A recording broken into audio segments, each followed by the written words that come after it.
Namaste everyone. In this video, we're going to focus on Patanjali's Yoga Sutra 1.26. In this sutra, Muni Patanjali goes one step further and explains the concept of Ishwar to us.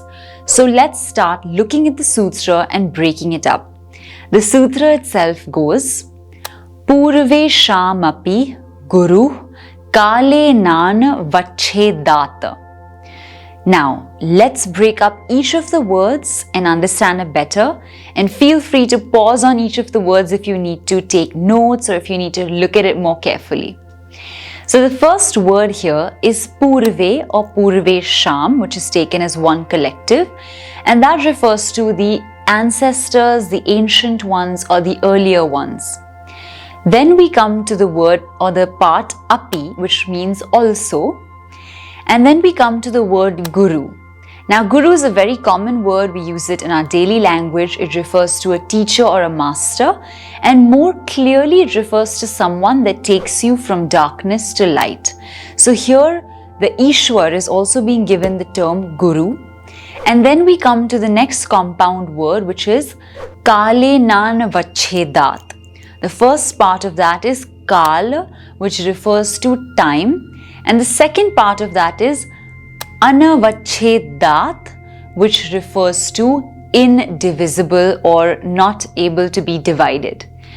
So now that we have the individual meanings of the words, let's combine all of this together and look at what it's saying.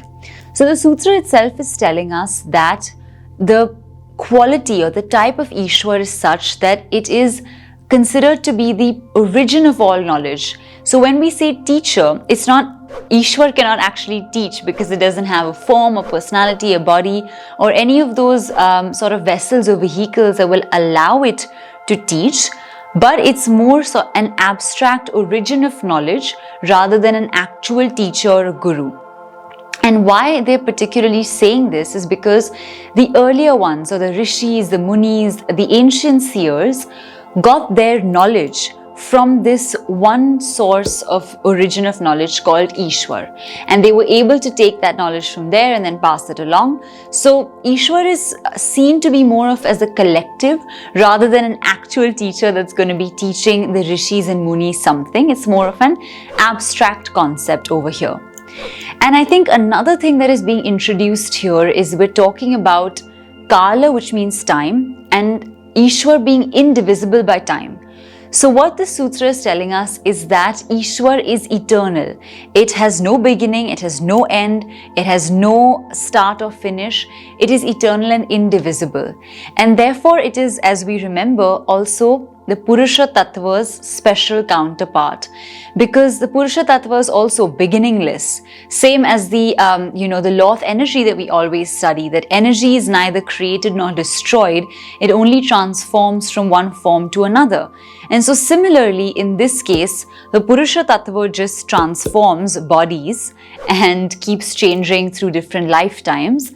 But this particular Ishwar is also beginningless, endless, eternal, always existing, and therefore it is omnipresent. It was always there, it will always be there, and it is that essence of omnipresence that we talk about. So this is what Muni Patanjali is explaining to us through this sutra. And as you can see now, we've got much more information on what this Ishwar is. Initially, we were told that, okay, Ishwar has no karma, no karmic tendencies, no body, no gross entity. Then we were also told that it is the source of all omniscience. And now we're also being told that it is the origin of all knowledge and that it is eternal. And I'm saying it and not he or she because Ishwar is more of an abstraction. It's not gender based, and therefore we always use it as it in the English language. So now that we've understood a little bit more about this, here's what I'll say from personal experience. I think that when we study physics and we look at the law of energy and we understand a little more on quantum physics, we very easily accept that energy is transformed from one form to another and that it's neither created nor destroyed. And so now when we have to kind of take that law and apply it at a macro concept, we just have to look at Ishwar from that perspective, that okay, this form of, or rather this Ishwar concept is just eternal. It is not being bound. It doesn't start at 1 AD or something and then continue till X number of years. It's just eternal. It's like how some things just exist and just are. And that's what Muni Patanjali is trying to explain to us in this sutra. Now, if this is kind of going above your head a little bit, I understand. These theories take a little bit of time to grasp. So the more you hear them, the more you pay attention, these pearls of wisdom will start coming to the surface and you'll understand it a little better. So if you're thinking that, oh my God, I don't understand yet, it's okay. Pay attention. Keep learning, keep practicing, keep chanting the sutras, and eventually the meaning will reveal itself in your experience. So do the best you can, keep writing down what you understand, and then just surrender to the process, and I promise you it'll become clearer and clearer with time. So this is a little bit about Sutra 1.6. If you found this video useful, please do share it with your friends and your family, and especially if they're studying yoga philosophy or the Yoga Sutras, this would be really helpful to them. Moreover, please do subscribe to our channel to show your support and encourage us along this journey. It would really mean a lot to us. Now we're going to see you in the next video, which talks a little bit more about why is this entire concept of Ishwar relevant to my yogic practice. We're going to find out in the next video. We hope to see you then, and until then, take care and we'll see you soon. Namaste.